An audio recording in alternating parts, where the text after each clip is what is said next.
Ujú.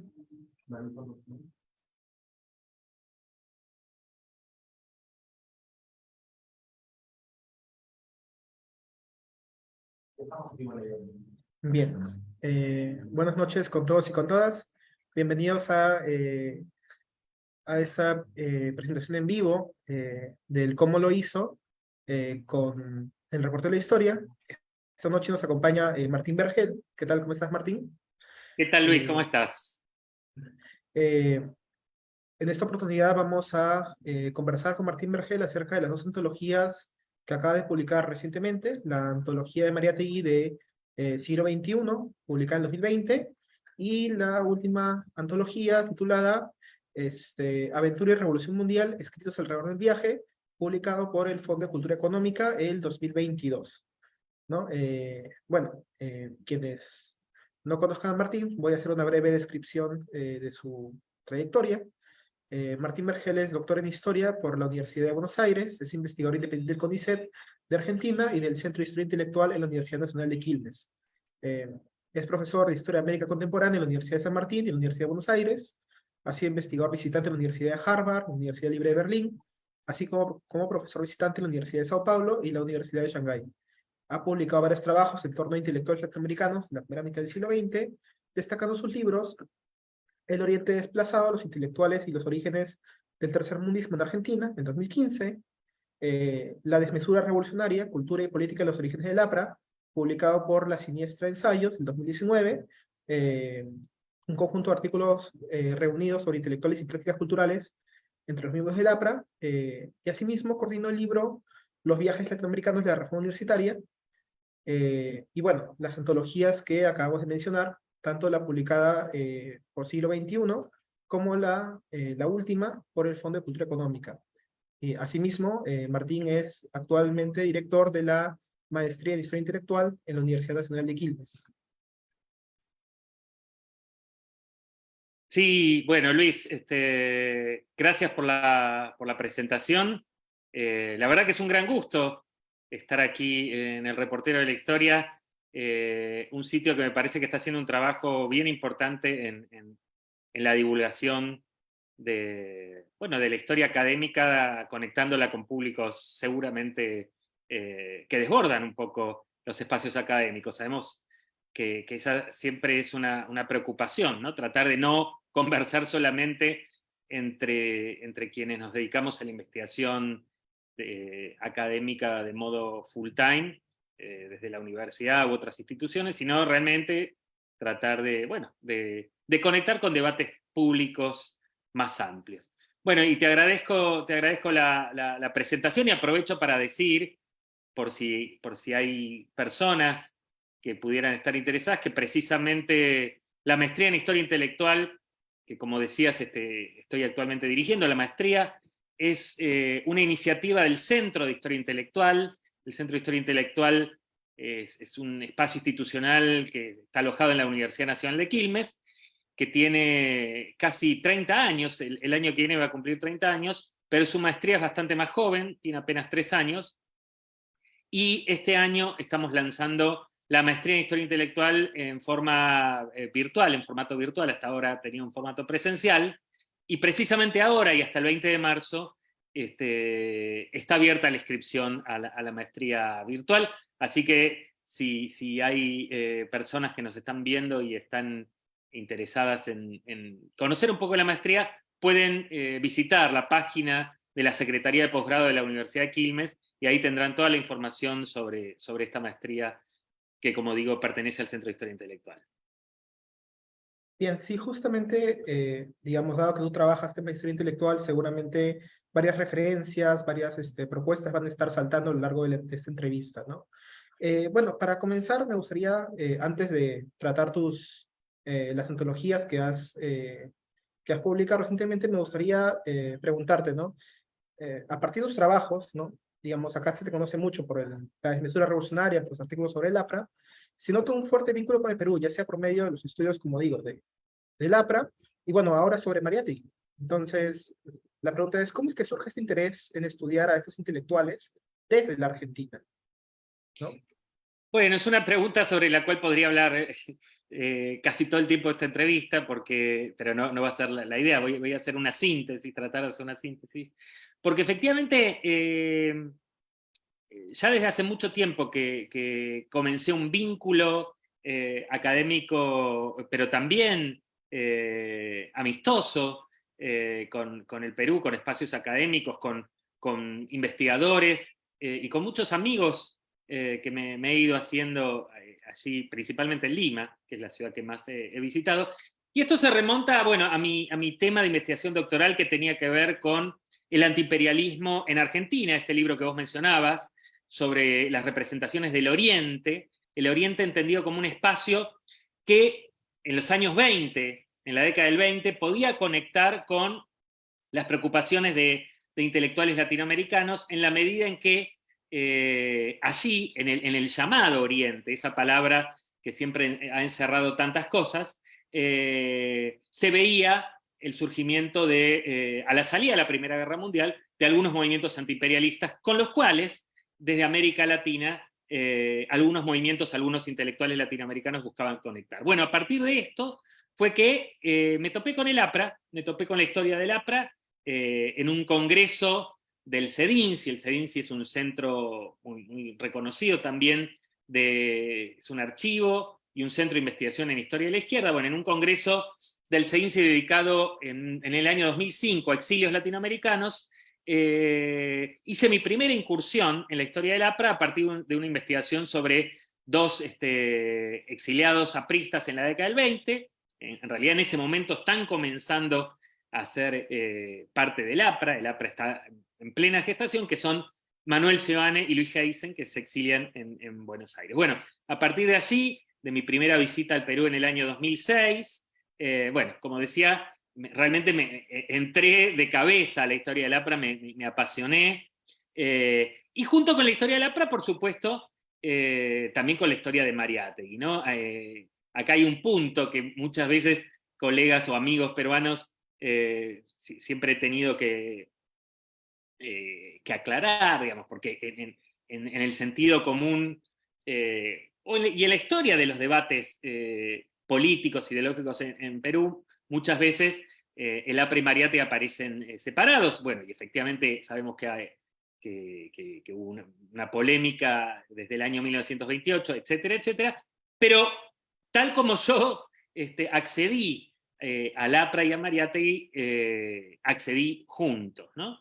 Y ya en ese primer viaje en el 2006, por un lado, estuve en la casa Mariátegui, conocí a los hijos de Mariátegui que entonces vivían, que fueron de entrada muy generosos conmigo, obsequiándome libros, interesados en que personas de otros países se involucren en la historia de Mariátegui, y también, como digo, en la historia de la APRA. Por cierto, no fue antojadizo tampoco que se me aparecieran como juntos el APRA y Mariátegui, porque sabemos que efectivamente pertenecen a una misma generación de intelectuales y de políticos. Y bueno, es la riqueza de esta generación, la generación del centenario, la generación de intelectuales de los años 20 en el Perú, la que me llevó a involucrarme, como digo, de cabeza y a tratar de reconstruir bueno, muchas aristas, en principio, primero de la historia del APRA, y bueno, Mariátegui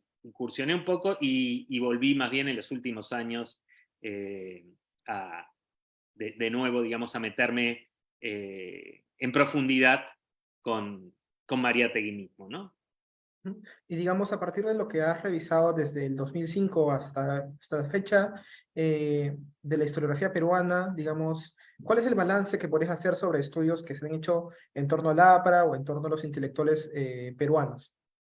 Bueno, también otra pregunta que podría desarrollarla largamente, que merecería hasta una mesa de debate sobre los estudios sobre intelectuales en el Perú, ¿no? Bueno, por un lado hay una tradición muy rica que abreva, uno podría decir, en un montón de nombres, desde qué sé yo, Luis Alberto Sánchez, después Salazar Bondi con su Historia de las ideas en el Perú, en fin, y muchos otros nombres que podríamos agregar.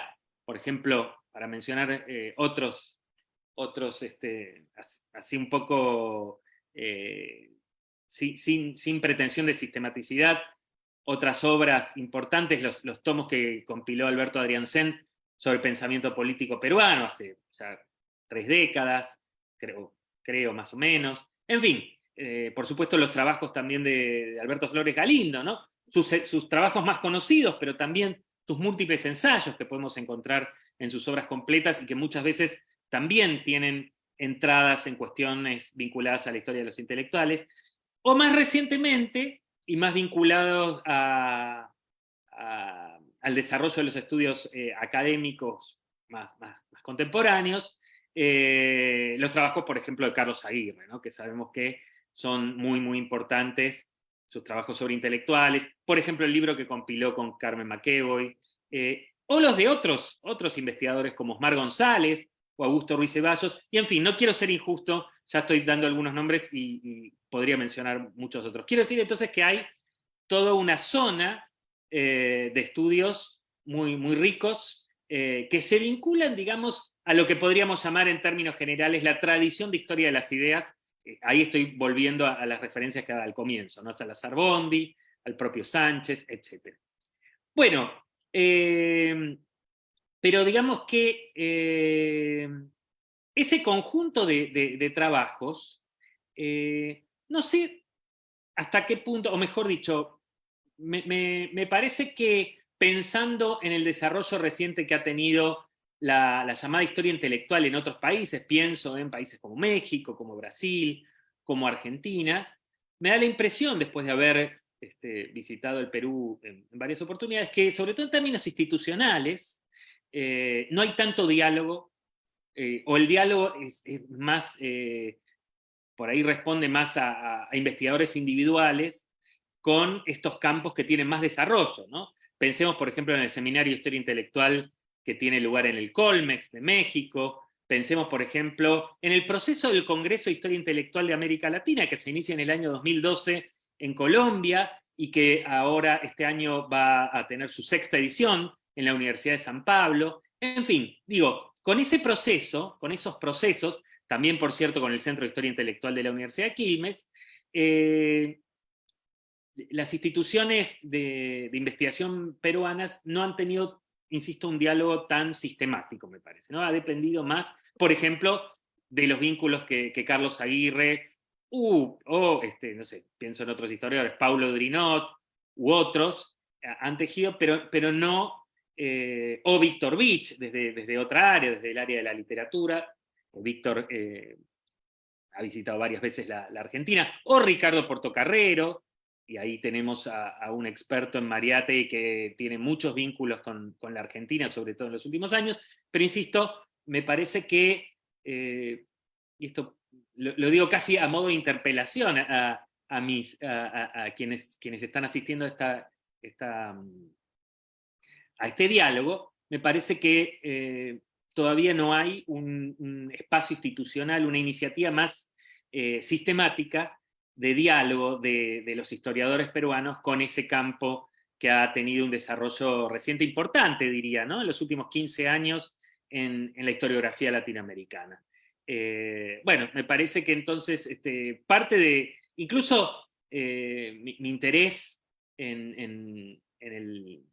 el interés del Centro de Historia Intelectual en el desarrollo de la maestría, y en particular el desarrollo de la maestría en formato virtual, es poder colaborar, contribuir a tejer estos puentes, estos diálogos académicos intelectuales con otros investigadores ya de trayectoria del Perú, pero también con jóvenes investigadores, con jóvenes que están haciendo sus primeros pasos en la investigación. Sí, yo creo que ese balance es muy interesante, ¿no? Ver, en todo caso, también quizás pensar hasta qué punto existen estos diálogos más allá de las fronteras, ¿no? Que creo que en tu caso, digamos, es Argentina, estudiar, entre otras figuras a intelectuales peruanos, en todo caso en el exilio, como decías, abre como esas posibilidades de estudiar más allá de las fronteras nacionales, o estos lugares donde, digamos, algunas figuras están como canónicamente centradas, ¿no?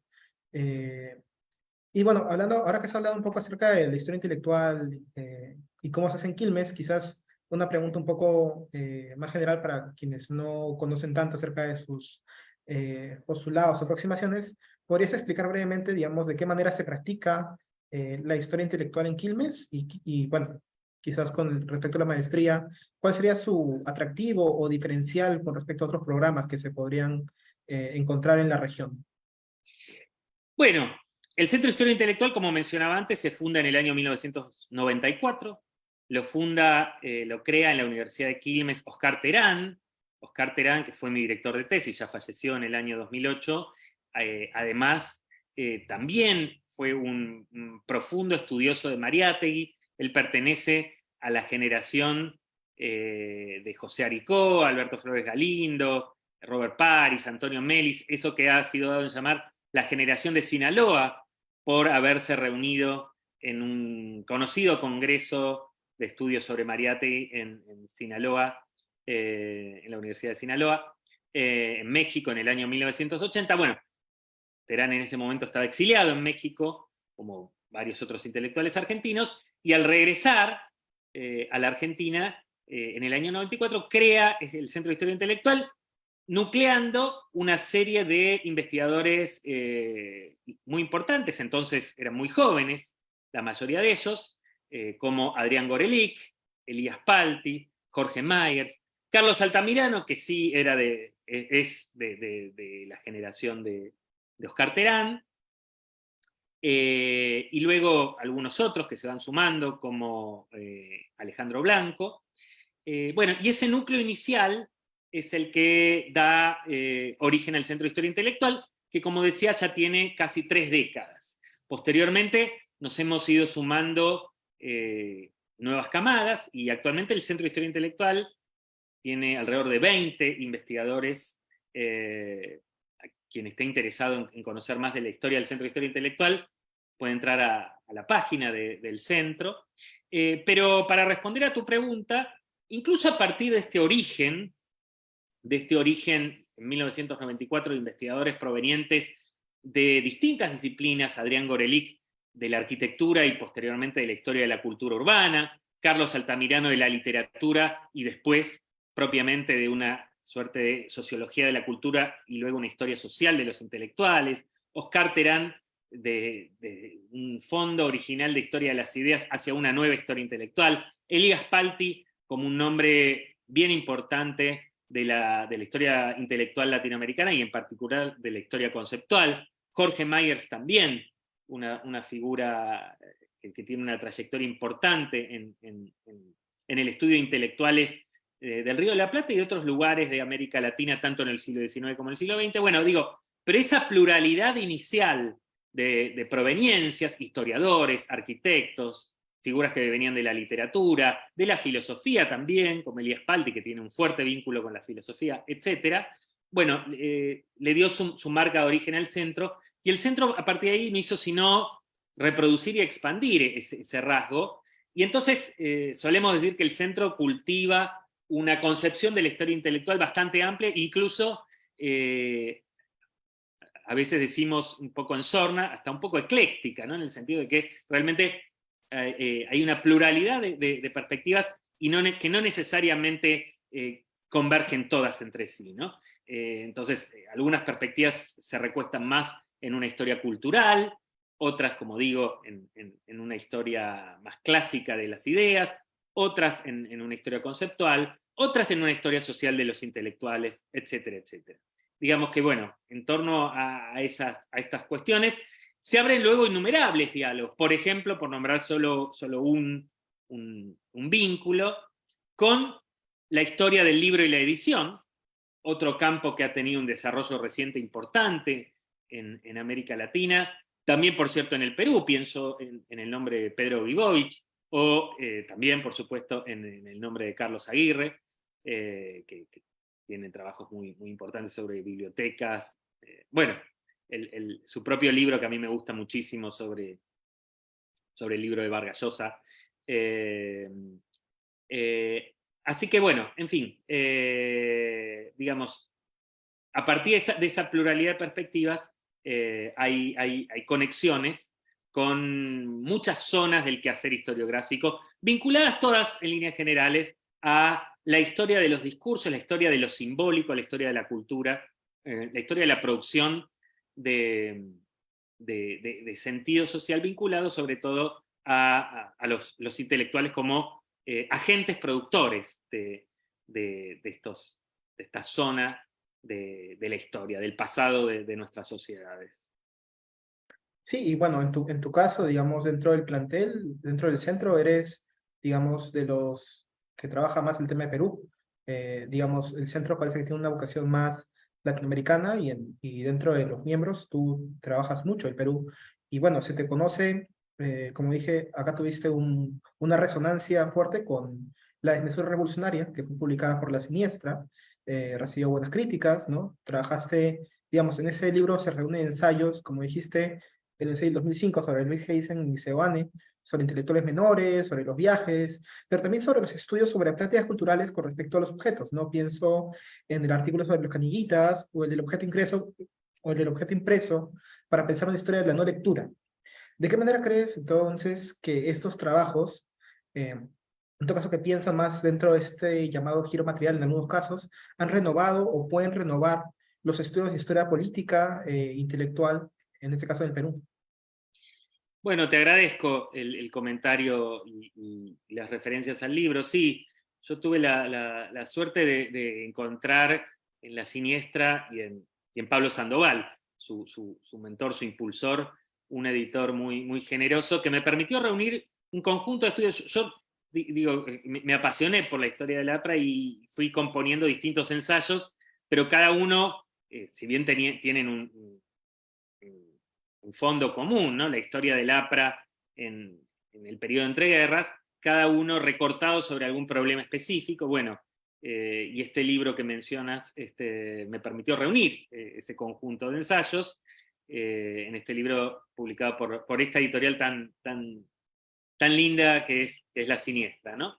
Bueno, no, y sí, como decís, en varios de los trabajos, digamos, la historia del APRA en las primeras décadas de su existencia es tan rica que efectivamente permite incursionar en distintos problemas. Me gustó que mencionaras la historia política, ¿no? En distintos problemas de historia intelectual, pero también de historia política, de historia cultural, de historia de la cultura impresa, etc., ¿no? Y efectivamente, una marca que tienen algunos de estos trabajos es haberle dado importancia a los aspectos materiales, ¿no? La historia de las ideas en América Latina durante mucho tiempo tendió a no prestarle demasiada importancia a las cuestiones materiales, como si los debates de ideas ocurrieran en espacios sin contextos y sin carnadura específica, ¿no? Sin referencia a situaciones más concretas y a contextos más concretos. Bueno, el así llamado giro material de las últimas décadas ha auspiciado que los estudios sobre las ideas, los estudios sobre los intelectuales, se ubiquen en zonas, en diálogos, con desarrollos historiográficos preocupados por cuestiones mucho más concretas, ¿no? Y en particular, entonces, el estudio de distintas materialidades, a mí, por ejemplo, dentro de la historia del APRA, siempre me fascinó el uso de la correspondencia, ¿no? El uso de las cartas, en la medida en que se trataba de jóvenes que se exilian o que viajan. Bueno, entonces, el uso de la correspondencia, los distintos usos, ¿no? Digamos, interrogar también qué tipo de usos se daban a esa materialidad, a esos textos concebidos en ese formato tan particular que son las cartas. Bueno, digamos, ahí había una entrada que me resultaba muy interesante, incluso mi propia investigación, mis propias investigaciones persiguieron mucho este tipo de fuentes, las cartas, que no siempre tenían, no siempre eran de fácil acceso, ¿no? Y ahí es, bueno, incluso tengo varias anécdotas en las cuales estuve mucho tiempo buscando, entrevistándome con familias o con dirigentes apristas, por ejemplo, con Armando Villanueva del Campo, con quien me reuní varias veces, y que él fue una figura que sobre el final de su vida reunió un corpus importante de documentos de la historia de la APRA, pero que, como deben saber los colegas peruanos, las fuentes en la historia de la APRA están bastante dispersas, ¿no? Bueno, entonces digo, parte de la investigación tuvo que ver con eso. Del mismo modo, otra entrada a esta historia inicial de la APRA tuvo que ver con sus revistas, y en particular a mí me interesó, y a eso le dediqué un ensayo también, el diario aprista, el diario La Tribuna, que también tiene un lugar dentro de los mitos partidarios, pero que no había sido examinado en profundidad, y bueno, y yo le dediqué un ensayo, incluso un ensayo que recorta un periodo muy breve, su primer año de existencia, el año 31, que como sabemos es un año muy importante, ¿no?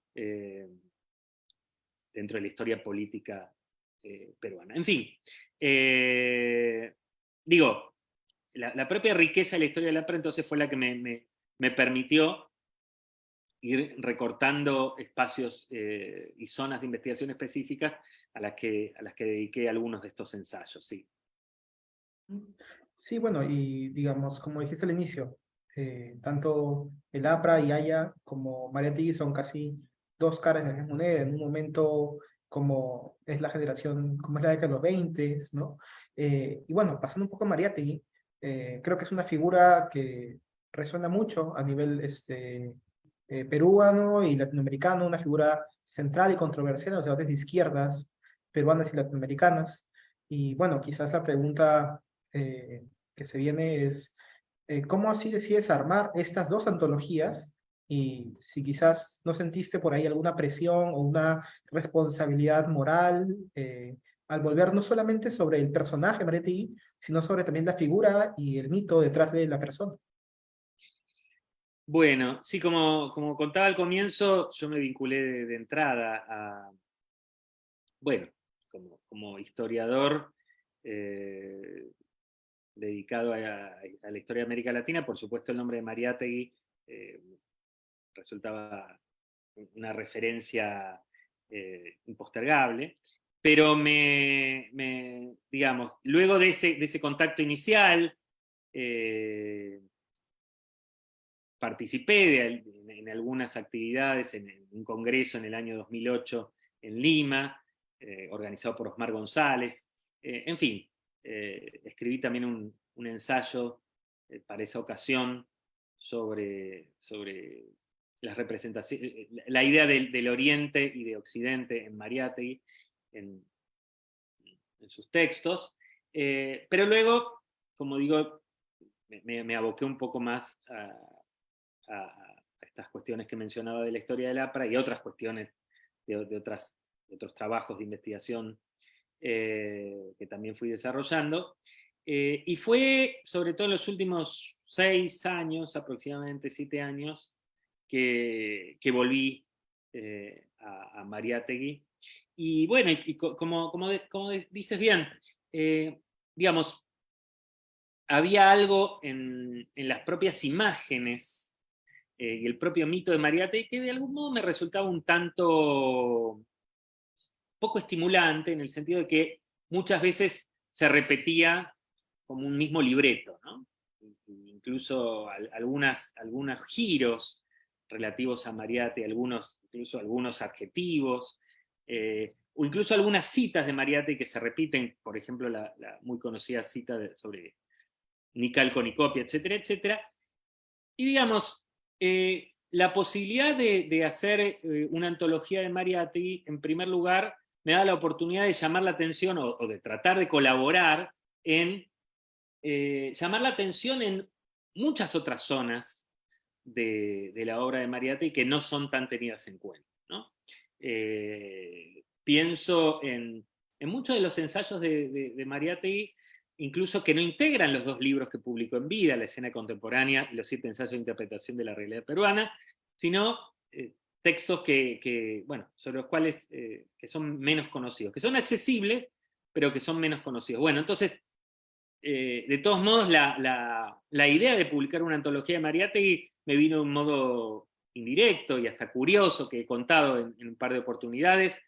Yo estaba en contacto a partir de mi libro sobre los intelectuales argentinos y las representaciones del Oriente, con un par de profesores de universidades chinas, y allí me propusieron hacer una antología de textos para publicar en chino.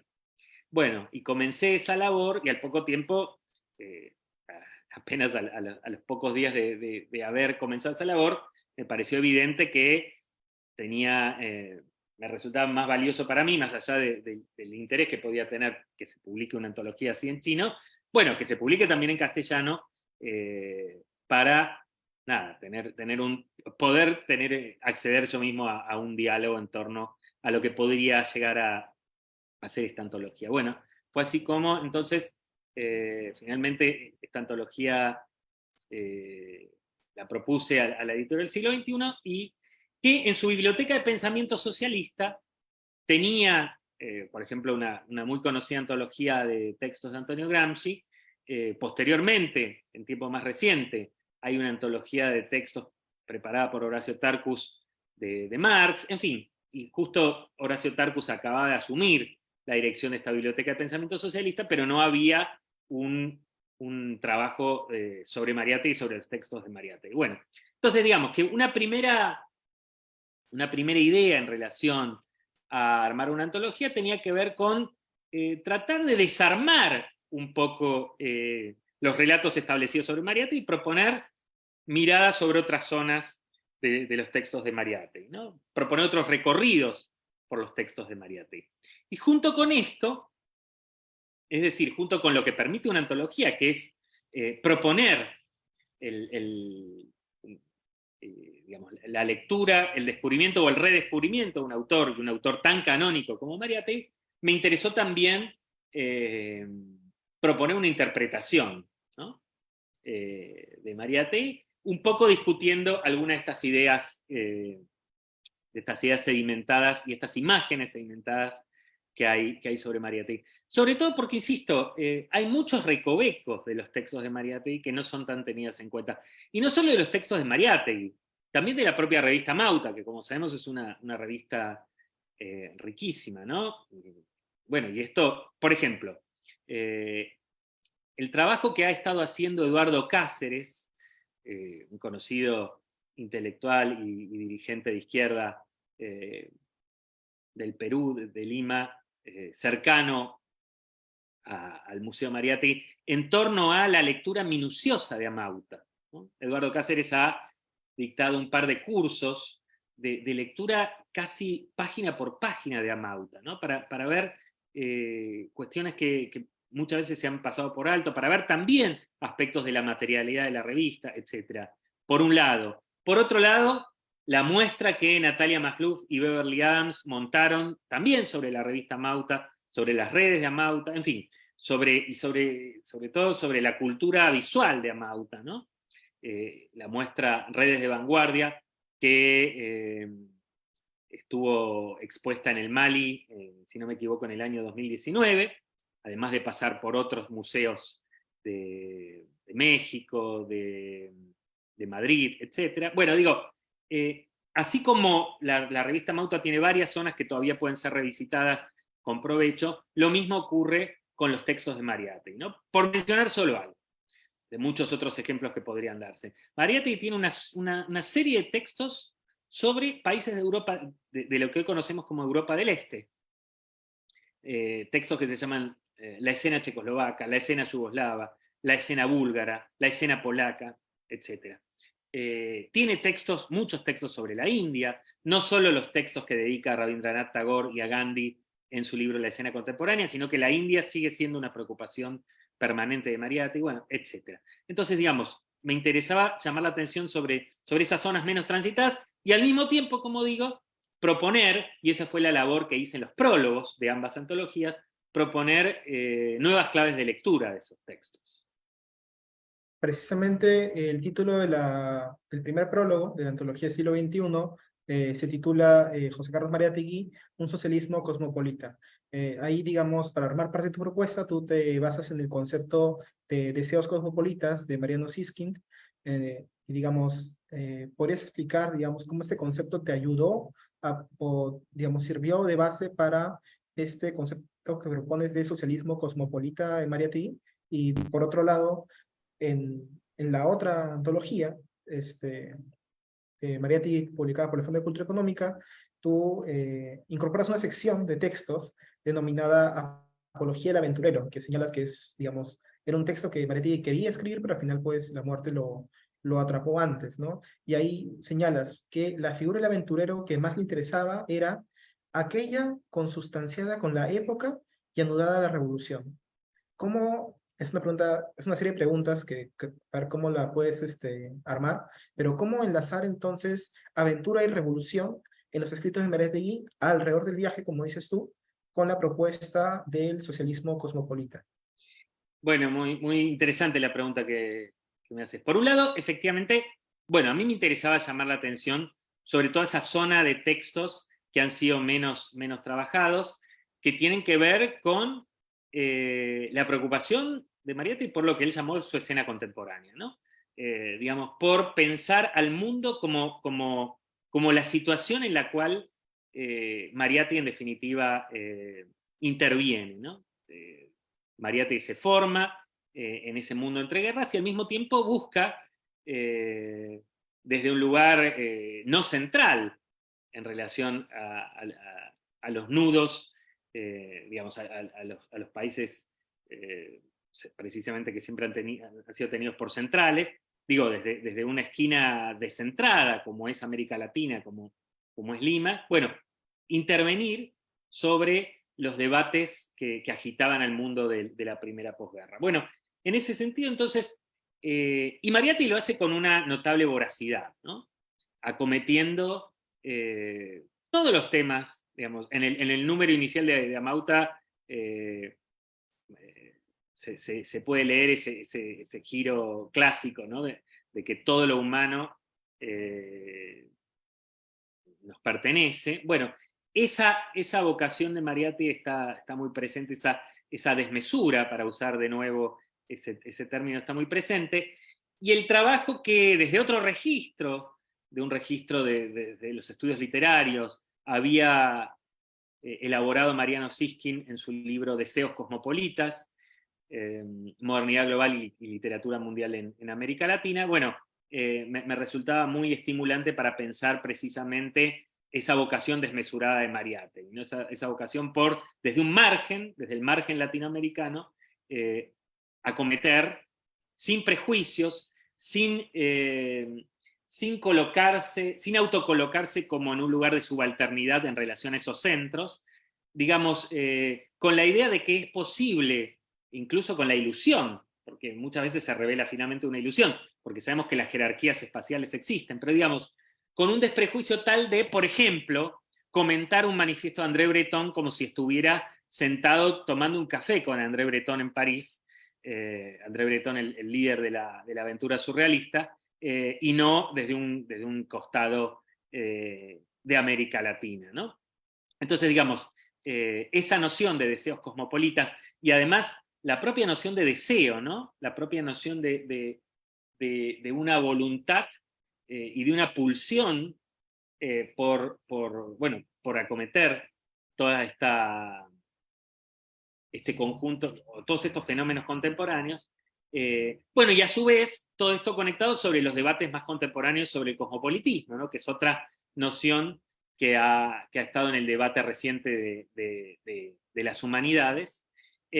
Bueno, entonces me parecía que esa era una entrada que le hacía justicia a muchos de esos textos de Mariátegui que no habían sido tenidos en cuenta. Es más, yo diría que le hacía justicia a una preocupación central de su praxis intelectual y cultural. Digo, no una zona marginal, no una zona menor, sino una zona que desde su viaje a Europa está muy presente y hasta el final de sus días. Por ejemplo, de los últimos textos que Mariátegui publica en el año 1930, muere en abril de 1930,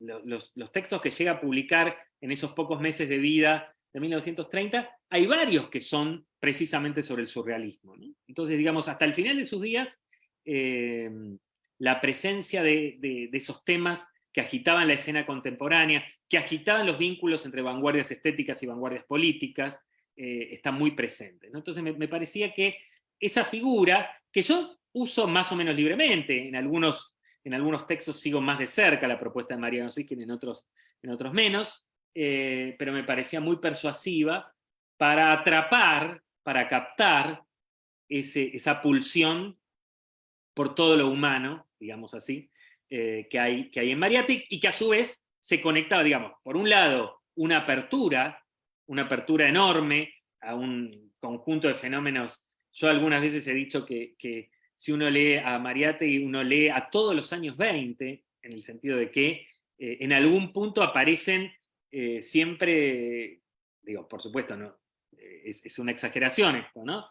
Pero digamos, uno se sorprende releyendo algunos textos, a veces un párrafo de Mariátegui que uno no había tenido demasiado en cuenta, pero donde aparece una referencia a algún nombre insospechado o no tenido tan en cuenta en las lecturas de sus textos. Bueno, entonces digo, esa voracidad, digamos, la fórmula del socialismo cosmopolita, porque digamos, el cosmopolitismo sería la continua apertura a innumerables vetas de la modernidad, pero al mismo tiempo el socialismo marca, como Mariátegui mismo lo dice, una brújula, ¿no? Entonces, una apertura, pero al mismo tiempo una guía para ir leyendo esos fenómenos de la modernidad, una guía que al mismo tiempo, como sabemos, es una guía, el socialismo de Mariátegui, es una guía muy poco ortodoxa, por eso a veces Mariátegui desconcierta, ¿no? Porque en un texto puede ser muy marxista y en otro texto preocuparse por un autor que tiene poco de marxista. Por ejemplo, el conocido número que le dedica en 1929 a una figura de la literatura peruana muy poco conectada a la política como José María Eguren, etcétera, etcétera. Y bueno, se podría multiplicar los ejemplos. Entonces, digo, esa fórmula me parecía que lograba captar un poco esa proliferación, esa voracidad de Mariátegui.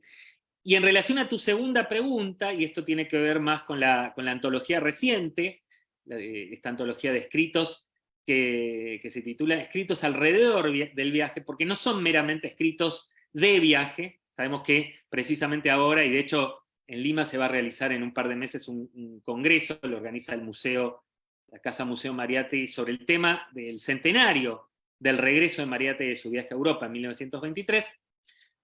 Entonces, sabemos la importancia de su viaje a Europa, pero esta antología busca, a través de la cuestión del viaje, a través del tema del viaje, ingresar no solamente a sus textos de viaje, sino a las huellas que la posición de enunciación viajera, digamos así, genera en Mariátegui. La genera incluso antes del propio viaje de Mariátegui. Mariátegui, sus textos de juventud, tienen ya primero una curiosidad por los viajeros, ¿no? Por los viajeros que llegan a Lima. Ahí en esta antología incluyo algunas crónicas del Mariátegui periodista, ¿no? De Mariátegui del diario El Tiempo, vinculadas a viajeros que llegan a Lima y la atención que le generan. Pero además, sus propias crónicas urbanas, su propio deambular, su propia actitud de flaner por la Lima de la década del 10, tiene ya algo de esa posición de enunciación viajera. Bueno, luego entonces, por supuesto, el viaje propiamente a Europa es altamente significativo, él mismo lo dice en el prólogo a los 7 ensayos, hice allí mi mejor aprendizaje. Ahí es donde Mariátegui queda capturado, digamos, por una posición marxista que mantendrá hasta el final de sus días, también por una vocación por las vanguardias estéticas que también mantendrá hasta el final de sus días, bueno, y otras muchas cuestiones. Pero además, incluso luego de retornado a Lima, las huellas de su viaje se mantienen, ¿no? Y bueno, por ejemplo, en la escena contemporánea que publica en 1925, hay muchos rastros de esas búsquedas que su viaje le había inspirado. Bueno, y para aludir más específicamente a lo que me preguntabas, la figura de la aventura, ¿no? Mariátegui escribe en un par de ocasiones, que quiere precisamente publicar un ensayo que se iba a titular Apología del aventurero. Mariátegui era lector de Georg Simmel, el sociólogo y filósofo alemán, que también había visitado el tema de la aventura, tiene un par de textos, un ensayo sobre todo sobre el tema de la aventura, que se publica en una revista argentina, la revista Sagitario, que Mariátegui leía, incluso algunos ensayos de Mariátegui se publican en esa revista Sagitario. Por lo tanto, Mariátegui muy probablemente, aunque no hay referencias directas, muy probablemente tenía conocimiento de este ensayo de Simmel. Bueno, en fin. Y entonces mi lectura de su interés por la aventura se vincula a que me parece que su conocida reformulación de las subjetividades revolucionarias tiene que ver entonces con esta figura del aventurero, ¿no? Digamos que si podemos pensar al marxismo de Mariátegui como un marxismo radicalmente subjetivista, un marxismo que se coloca en las antípodas del positivismo, bueno, la figura del aventurero como aquel que en su propio devenir, en su propio peregrinaje, y la figura del peregrino también aparece en varios ensayos de Mariátegui, tiene una particular afición por involucrarse con nuevos sujetos, con nuevas escenas, con nuevas geografías, etc. Bueno, conectaba o permitía revisitar la cuestión de qué es el sujeto revolucionario en Mariátegui, ¿no? Un sujeto que tiene esta plasticidad, ¿no? Esta idea de un sujeto que se va autoconstruyendo. Y entonces, bueno, la figura del viaje y la figura en particular del aventurero, pero además esto está explícitamente en algunos ensayos de Mariátegui, por ejemplo, el ensayo que dedica al socialista boliviano, al intelectual socialista boliviano Tristán Maró, un ensayo que se llama La aventura de Tristán Maró. Bueno, y en muchos otros ensayos, por ejemplo, en su ensayo sobre Lenin, en sus varios ensayos sobre Trotsky. Mariátegui escribe 4 ensayos sobre Trotsky en distintos momentos de la década del 20. El último se titula El exilio de Trotsky, cuando finalmente el stalinismo lo expulsa a Trotsky. Bueno, entonces la figura de la aventura está muy presente, me parece, o permite releer su concepción de los sujetos revolucionarios. Sí, y justo, digamos, hablando del viaje, a ver, el tiempo está un poquito corto, pero sí me gustaría quizás relacionar esos escritos, relacionar estas propuestas de Mariátegui, digamos, pensando precisamente en el viaje, ya sea voluntario o forzado en otros casos, ¿no? Lo cual implica, pues, que estos viajeros, como tú bien señalas, en el caso de Mariátegui, cuando va a Europa, entren en contacto y puedan vivir experiencias en otro país, formando también a veces estas comunidades transnacionales con sus pares, ¿no? Y por ejemplo, bueno, tú has coordinado el libro Los exilios latinoamericanos de la Reforma Universitaria 2018, y se me vienen a la mente otros trabajos, digamos, cada uno con sus particularidades, pero creo que hay un nudo en común, como la tesis doctoral de Sebastián Rivera Mir, Militantes de la Izquierda Latinoamericana en México, 1920-1934, o Visitas Culturales en la Argentina, de Paula Bruno, que hablan acerca del viaje. Entonces, mi pregunta es, ¿por qué crees que hay este renovado interés, o si es que realmente hay un interés renovado en el viaje en la reciente historiografía latinoamericana? Bueno, por un lado, no es un interés tan nuevo, hay trabajos clásicos, en Argentina, por ejemplo, los trabajos clásicos de David Viñas, trataban la cuestión del viaje. Bueno, sobre todo los estudios literarios o los estudios culturales, hace ya décadas se han interesado mucho por la cuestión del viaje, pero es cierto que en el último tiempo, y en vinculación a el llamado giro transnacional o el giro global de los estudios históricos, digamos, hay una crisis o hay un cuestionamiento de las espacialidades demasiado establecidas, es decir, de la falta de cuestionamiento, de la naturalización de las espacialidades, por ejemplo, en la crítica al llamado nacionalismo metodológico, ¿no?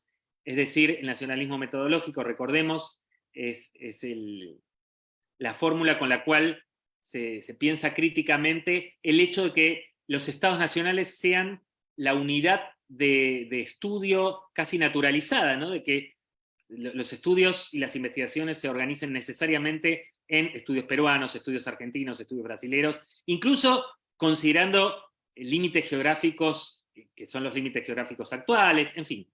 Pero también uno podría pensar en los propios estudios latinoamericanos.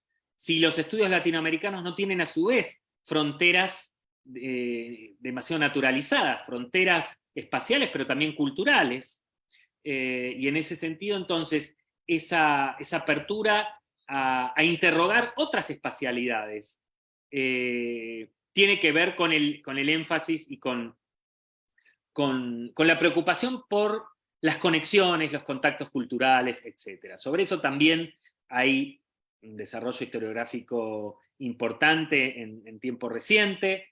En la historiografía argentina pienso en una amiga y colega como Ana Clarisa Agüero, que desde sus investigaciones sobre los contactos culturales desde la ciudad de Córdoba también tiene trabajos importantes que problematizan los circuitos establecidos, y en todo caso son trabajos que buscan reponer a partir de los propios trayectos materiales, es decir, que las espacialidades no son un punto de partida, ¿no? En todo caso, los circuitos tienen que ver más con las propias investigaciones que permiten reconstruir distintas espacialidades. Bueno, pero déjame añadir que en este punto la historiografía latinoamericana entra en conexión con otras historiografías, ¿no? Las historiografías sobre conexiones están muy presentes en la llamada historia global, en los estudios de otras regiones del mundo, por ejemplo, los estudios sobre la Guerra Fría cultural, en los estudios sobre el tercer mundo. Recientemente hay un conjunto de trabajos hechos en diversos lugares sobre las conexiones, los contactos, los circuitos, las redes intelectuales, las redes políticas vinculados a los imaginarios tercermundistas, etcétera, etcétera. Entonces, digo, mencionás los trabajos de Sebastián Rivera, con quien, bueno, yo tengo también mucho vínculo en México, pero se podrían mencionar muchos otros nombres y figuras que están desarrollando trabajos en esta dirección, los trabajos de Paula Bruno, no solamente el libro que mencionaba, sino varios otros trabajos de ella, y en fin, de nuevo, no quiero mencionar muchos más nombres porque hay muchos nombres para decir, pero sí, sin duda constituye uno de los giros historiográficos más importantes, ¿no? Y bueno, en los trabajos que he tratado de realizar en historia de intelectuales peruanos, pero también